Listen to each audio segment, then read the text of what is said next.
Hello friends, ಇವತ್ತಿನ ವಿಡಿಯೋದಲ್ಲಿ ನಾನು ಸ್ಪೈಡರ್ ಪ್ಲಾಂಟ್ ಗಿಡದ ಬಗ್ಗೆ ಹೇಳ್ತಾ ಇದ್ದೀನಿ. ಮೊದಲು ನಾನು ಇದನ್ನು ನಾರ್ಮಲ್ ಪಾಟ್ಗಳಲ್ಲಿ ಕೆಳಗಡೆನೇ ಇಟ್ಟಿದ್ದೆ. ಇವಾಗ ಇದನ್ನು ಹ್ಯಾಂಗಿಂಗ್ ಬ್ಯಾಸ್ಕೆಟಲ್ಲಿ ಹಾಕಿದ್ದೀನಿ. ಹ್ಯಾಂಗಿಂಗ್ ಬ್ಯಾಸ್ಕೆಟಲ್ಲಿ ಈ ಸ್ಪೈಡರ್ ಪ್ಲಾಂಟ್ ನೋಡೋಕ್ಕೆ ತುಂಬ ಚೆನ್ನಾಗಿ ಕಾಣಿಸುತ್ತೆ. ಹಾಗೆ ಇದರಲ್ಲಿ ಪಪ್ಸ್ ಅಂತ ಬರುತ್ತೆ. ಇದು ಬಂದಾಗಂತೂ ನೋಡೋಕ್ಕೆ ತುಂಬ ಚೆನ್ನಾಗಿ ಕಾಣಿಸುತ್ತೆ. ಹಾಗಾಗಿ ನಾನು ಇದನ್ನು ಹ್ಯಾಂಗಿಂಗ್ ಬ್ಯಾಸ್ಕೆಟಲ್ಲಿ ಬೆಳೆಸ್ತಾ ಇದ್ದೀನಿ.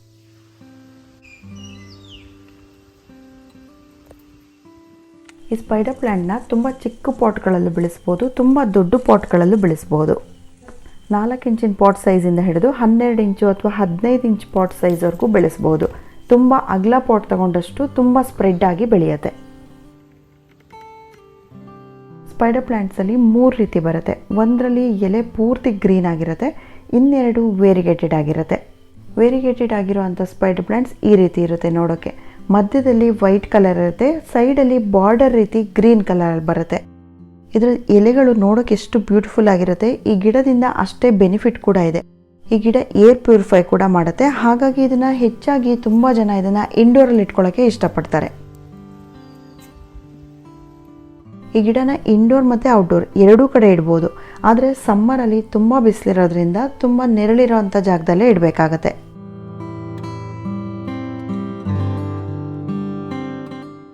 ಈ ಸ್ಪೈಡರ್ ಪ್ಲಾಂಟ್ನ ಬೆಳೆಸೋದು ತುಂಬ ಈಸಿ. ಯಾವುದೇ ಆರೈಕೆ ಇಲ್ದೇ ತುಂಬ ಈಸಿಯಾಗಿ ಬೆಳಿಬೋದು.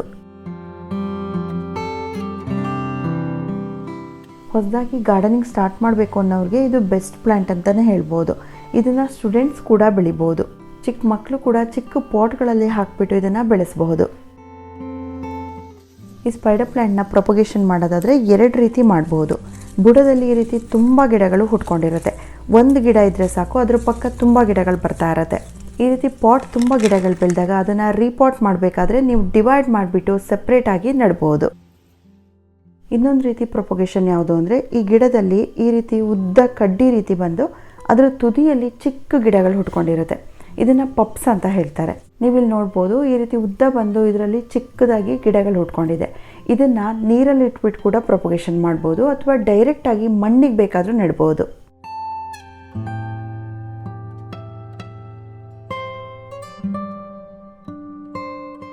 ಈ ಪಪ್ಸ್ನ ಕಟ್ ಮಾಡಿಬಿಟ್ಟು ಒಂದು ಚಿಕ್ಕ ಗ್ಲಾಸಲ್ಲಿ ಇಟ್ಟರು ಸಾಕು, 3 ರಿಂದ 4 ದಿನದೊಳಗೆ ಅದರಲ್ಲಿ ರೂಟ್ಸ್ ಬರೋಕ್ಕೆ ಶುರುವಾಗುತ್ತೆ.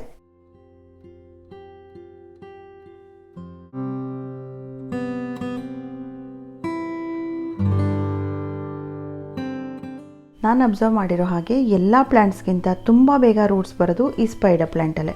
ಇದ್ರ ರೂಟ್ಸ್ ಈ ರೀತಿ ರೈಸೋಮ್ ಥರ ಇರುತ್ತೆ, ತುಂಬ ದಪ್ಪ ಇರುತ್ತೆ. ಈ ಸ್ಪೈಡರ್ ಪ್ಲ್ಯಾಂಟ್ನ ನೀರೊಳಗಿಟ್ಟು ತುಂಬ ದಿನ ಆಯಿತು, ಹಾಗಾಗಿ ಇದರಲ್ಲಿ ಇಷ್ಟೊಂದು ಬೇರುಗಳು ಬಂದಿದೆ. ಈ ಗಿಡಕ್ಕೆ ಇಷ್ಟೊಂದು ಬೇರುಗಳ ಅವಶ್ಯಕತೆ ಇರಲ್ಲ. ಈ ಬೇರುಗಳನ್ನ ಪೂರ್ತಿ ಕಟ್ ಮಾಡಿಬಿಟ್ಟು ಈ ಗಿಡನ ಪುನಃ ನೀರೊಳಗಿಟ್ರೆ ಇದರಲ್ಲಿ ಪುನಃ ಹೊಸದಾಗಿ ಇದೇ ರೀತಿ ಬೇರುಗಳು ಬೆಳೆಯುತ್ತೆ. ಈ ಸ್ಪೈಡರ್ ಪ್ಲ್ಯಾಂಟ್ನ ಪಾಟ್ ಮಾತ್ರ ಅಲ್ಲ, ನೆಲದ ಮೇಲೆ ಕೂಡ ಹಾಕ್ಬೋದು. ಬಾರ್ಡರ್ ರೀತಿ ಹಾಕಿದರೆ ನೋಡೋಕೆ ತುಂಬ ಚೆನ್ನಾಗಿ ಕಾಣಿಸುತ್ತೆ. ಆದರೆ ಸ್ವಲ್ಪ ನೆರಳಿರೋವಂಥ ಜಾಗ ಆಗಬೇಕು. ನಾನಿಲ್ಲಿ ತೆಂಗಿನ ಮರ ಸುತ್ತ ಹಾಕಿದ್ದೀನಿ, ಇಲ್ಲಿ ಸ್ವಲ್ಪ ನೆರಳಿರುತ್ತೆ. ಈ ಪ್ಲ್ಯಾಂಟ್ ಹೆಸರು ಪೆಂಡನಸ್ ಅಂತ. ಸ್ಪೈಡರ್ ಪ್ಲ್ಯಾಂಟ್ ಮತ್ತು ಇದು ಒಂದೇ ರೀತಿ ಇರುತ್ತೆ, ನೋಡೋದಕ್ಕೂ ಒಂದೇ ರೀತಿ ಇರುತ್ತೆ, ಹಾಗೆ ಕೇರ್ ಕೂಡ ಒಂದೇ ರೀತಿ ಇರುತ್ತೆ. ಈ ಪೆಂಡನಸ್ ಪ್ಲ್ಯಾಂಟಲ್ಲಿ ಮಧ್ಯ ಸ್ವಲ್ಪ ಯೆಲ್ಲೋ ಕಲರ್ ಇರುತ್ತೆ, ಸೈಡಲ್ಲಿ ಬಾರ್ಡರ್ ಸ್ವಲ್ಪ ಗ್ರೀನ್ ಕಲರ್ ಬರುತ್ತೆ. ಇವೆರಡು ಗಿಡಕ್ಕೆ ಇರೋ ಒಂದೇ ಒಂದು ವ್ಯತ್ಯಾಸ ಏನು ಅಂದರೆ, ಸ್ಪೈಡರ್ ಪ್ಲ್ಯಾಂಟ್ ಡೈರೆಕ್ಟ್ ಬಿಸಿಲಲ್ಲಿಟ್ಟಾಗ ಎಲೆಗಳೆಲ್ಲ ಬ್ರೌನ್ ಆಗುತ್ತೆ, ಆದರೆ ಈ ಪ್ಲ್ಯಾಂಟ್ನ ಡೈರೆಕ್ಟ್ ಸನ್ಲೈಟಲ್ಲಿ ಬೆಳೆಸಬಹುದು. ತುಂಬ ಜನರು ನೋಡೋಕೆ ಇದು ಸ್ಪೈಡರ್ ಪ್ಲ್ಯಾಂಟ್ ರೀತಿಯೇ ಇರೋದ್ರಿಂದ ಎರಡೂ ಒಂದೇ ಪ್ಲ್ಯಾಂಟ್ ಅಂತ ಅಂದ್ಕೊಂಡಿರ್ತಾರೆ. ಆದರೆ ಎರಡೂ ತುಂಬ ಈಸಿಯಾಗಿ ಬೆಳಿಬಹುದು. ಈ ಸ್ಪೈಡರ್ ಪ್ಲ್ಯಾಂಟ್ ಬೆಳೆಯೋದಕ್ಕೆ ಯಾವ ರೀತಿ ಪಾಟ್ ಮಿಕ್ಸ್ ತೊಗೋಬೇಕು ಅಂತ ಹೇಳ್ತೀನಿ. ತುಂಬ ಸಾಫ್ಟ್ ಆಗಿರುವಂಥ ಪಾಟ್ ಮಿಕ್ಸ್ ತೊಗೋಬೇಕು. ಯಾಕೆ ಅಂದರೆ ಈ ಸ್ಪೈಡರ್ ಪ್ಲ್ಯಾಂಟ್ಗೆ ಮಣ್ಣಲ್ಲಿ ಯಾವಾಗಲೂ ತೇವಾಂಶ ಇರಬೇಕು, ಮಾಯ್ಶ್ಚರ್ ಇರಬೇಕು. ಮಣ್ಣು ತುಂಬ ಗಟ್ಟಿಯಾಗಬಾರ್ದು, ಹಾಗಾಗಿ ಸ್ವಲ್ಪ ಲೂಸ್ ಸಾಯಿಲೇ ತೊಗೋಬೇಕು. ಪಾಟ್ ಮಿಕ್ಸಿಗೆ ನಾನು ಮಣ್ಣು, ಕೋಕೋಪಿಟ್, ಕಾಂಪೋಸ್ಟ್ ಮತ್ತು ಮರಳು ಈ 4 ಈಕ್ವಲ್ ಆಗಿ ತೊಗೊಂಡಿದ್ದೀನಿ. ಇದಕ್ಕೆ 1 ಸ್ಪೂನಷ್ಟು ನೀಮ್ ಪೌಡರ್ನ ಕೂಡ ಮಿಕ್ಸ್ ಮಾಡ್ಕೊಂಡಿದ್ದೀನಿ. ಮರಳು ಸಿಗದೆ ಹೋದರೆ ಪರ್ಲೈಟ್ನ ಕೂಡ ಯೂಸ್ ಮಾಡ್ಕೋಬೋದು, ಅಥವಾ ಕೋಕೋಪಿಟ್ನೇ 2ರಷ್ಟು ಕ್ವಾಂಟಿಟಿನ ಯೂಸ್ ಮಾಡ್ಕೋಬೋದು. ಯಾವ ಕಪ್ಪಲ್ಲಿ ಮೆಷರ್ಮೆಂಟ್ ತೊಗೊಂಡಿದ್ದೀರಾ ಅದರಲ್ಲಿ 2 ಕಪ್ಪಷ್ಟು ಕೋಕೋಪಿಟ್ನ ಹಾಕೋಬೋದು. ಇದಕ್ಕೆ ತುಂಬ ಫರ್ಟಿಲೈಸರ್ ಹಾಕೋ ಅವಶ್ಯಕತೆ ಇರಲ್ಲ. ಯಾವ ಫರ್ಟಿಲೈಸರ್ ಬೇಕಾದರೂ ಹಾಕ್ಬೋದು, ಆದರೆ ಆರ್ಗ್ಯಾನಿಕ್ ಹಾಕಿದ್ರೇ ಒಳ್ಳೆಯದು. ದನದ ಗೊಬ್ಬರ ಹಾಕ್ಬೋದು, ಎರೆಹುಳು ಗೊಬ್ಬರ, ಸೀವೀಡ್ ಫರ್ಟಿಲೈಸರ್, ಹೀಗೆ ಯಾವ್ದು ಬೇಕಾದರೂ ಆರ್ಗ್ಯಾನಿಕ್ ಆಗಿರೋವಂಥ ಫರ್ಟಿಲೈಸರ್ ಹಾಕ್ಬೋದು. ಇದಕ್ಕೆ ಆಗಾಗ ಫರ್ಟಿಲೈಸರ್ ಕೊಡೋ ಅವಶ್ಯಕತೆ ಇಲ್ಲ. 2 ಅಥವಾ 3 ತಿಂಗಳಿಗೆ ಒಂದ್ಸಲ ಕೊಟ್ಟರೆ ಸಾಕಾಗುತ್ತೆ. ಫರ್ಟಿಲೈಸರ್ಗಿಂತ ಪ್ರತಿ ತಿಂಗಳು ಈ ಸ್ಪೈಡರ್ ಪ್ಲ್ಯಾಂಟ್ಗೆ ಎಪ್ಸಮ್ ಸಾಲ್ಟ್ ಹಾಕಿದರೆ ತುಂಬ ಚೆನ್ನಾಗಿ ಗ್ರೋ ಆಗುತ್ತೆ. 1 ಲೀಟ್ರ್ ನೀರಿಗೆ 1/4 ಸ್ಪೂನಷ್ಟು ಎಪ್ಸಮ್ ಸಾಲ್ಟ್ ಹಾಕಿ ಚೆನ್ನಾಗಿ ಮಿಕ್ಸ್ ಮಾಡಿಬಿಟ್ಟು ಈ ಎಲೆಗಳ ಮೇಲೆಲ್ಲ ಸ್ಪ್ರೇ ಮಾಡಬೇಕು. ತಿಂಗಳಲ್ಲಿ ಒಂದ್ಸಲ ಈ ರೀತಿ ಎಪ್ಸಮ್ ಸಾಲ್ಟ್ನ ಸ್ಪ್ರೇ ಮಾಡೋದ್ರಿಂದ ಎಲೆಗಳು ತುಂಬ ಬ್ರೈಟಾಗಿ ಫ್ರೆಶ್ ಆಗಿ ಕಾಣಿಸುತ್ತೆ.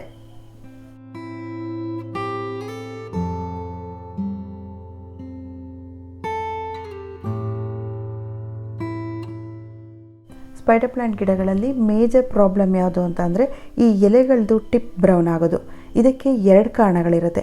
ನೀರು ತುಂಬ ಜಾಸ್ತಿ ಆದರೂ ಕೂಡ ಎಲೆಗಳು ಈ ರೀತಿ ಬ್ರೌನ್ ಆಗುತ್ತೆ. ನೀರು ತುಂಬ ಕಡಿಮೆ ಆದರೂ ಕೂಡ ಈ ರೀತಿ ಆಗುತ್ತೆ. ನೀರು ತುಂಬ ಕಡಿಮೆ ಆಗಿ ಮಣ್ಣು ತುಂಬ ಡ್ರೈ ಆದಾಗ ಎಲೆಗಳ ಟಿಪ್ ಈ ರೀತಿ ಬ್ರೌನ್ ಆಗೋದಲ್ದೇ ಎಲೆಗಳು ಸುರುಳಿ ರೀತಿ ಸುತ್ತಕೊಳ್ಳುತ್ತೆ. ಇಡೀ ದಿನ ಡೈರೆಕ್ಟ್ ಬಿಸಿಲು ಬೀಳೋ ಜಾಗದಲ್ಲಿ ಇಟ್ಟಿದ್ರೂ ಕೂಡ ಇಡೀ ಎಲೆಗಳೇ ಬ್ರೌನ್ ಆಗುತ್ತೆ. ಹಾಗಾಗಿ ಮಣ್ಣನ್ನು ನೋಡಿಕೊಂಡು ನೀರು ಕೊಡಬೇಕು. ಮಣ್ಣು ತುಂಬ ಡ್ರೈ ಆಗೋಕ್ಕೆ ಬಿಡಬಾರ್ದು. ಇದಕ್ಕೆ ಮಣ್ಣಲ್ಲಿ ಯಾವಾಗಲೂ ಸ್ವಲ್ಪ ತೇವಾಂಶ ಇರಬೇಕು. ಇನ್ನು ಮಳೆಗಾಲದಲ್ಲಿ ತುಂಬ ಮಳೆ ನೀರು ಬೀಳದೇ ಇರೋ ರೀತಿ ನೋಡ್ಕೋಬೇಕು. ನೀರು ತುಂಬ ಜಾಸ್ತಿ ಆದಾಗ ಮನಿ ಪ್ಲ್ಯಾಂಟಲ್ಲಿ ಹೇಗೆ ಬಿಳಿ ಬಿಳಿ ಆಗುತ್ತೆ ಅದೇ ರೀತಿ ಇದರಲ್ಲಿ ಕೂಡ ಆಗುತ್ತೆ, ಫಂಗಸ್ ರೀತಿಯಾಗಿರುತ್ತೆ. ಹಾಗಾಗಿ ನೀರು ಜಾಸ್ತಿ ಆಗದೇ ರೀತಿ ನೋಡ್ಕೋಬೇಕು.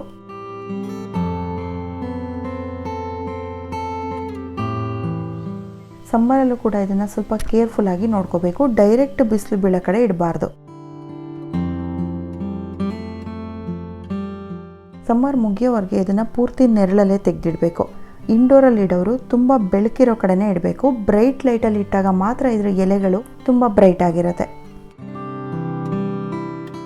ಸೊ ಫ್ರೆಂಡ್ಸ್, ಇದಿಷ್ಟೇ ಈ ಸ್ಪೈಡರ್ ಪ್ಲ್ಯಾಂಟ್ ಬಗ್ಗೆ ಹೇಳೋಕ್ಕಿರೋದು. ಜಾಸ್ತಿ ಕೇರ್ ಇಲ್ದೇ ಬೆಳೆಯುವಂಥ ಪ್ಲ್ಯಾಂಟ್, ತುಂಬ ಈಸಿಯಾಗಿ ಬೆಳೆಯುವಂಥ ಪ್ಲ್ಯಾಂಟ್ ಆಗಿರೋದ್ರಿಂದ ಹೊಸದಾಗಿ ಗಾರ್ಡನಿಂಗ್ ಶುರು ಮಾಡಬೇಕು ಅನ್ನೋರು ಈ ಪ್ಲ್ಯಾಂಟಿಂದ ಶುರು ಮಾಡ್ಬೋದು. ತುಂಬ ಈಸಿಯಾಗಿ ಹಾಗೆ ತುಂಬ ಬೇಗ ಕೂಡ ಬೆಳೆಯುತ್ತೆ.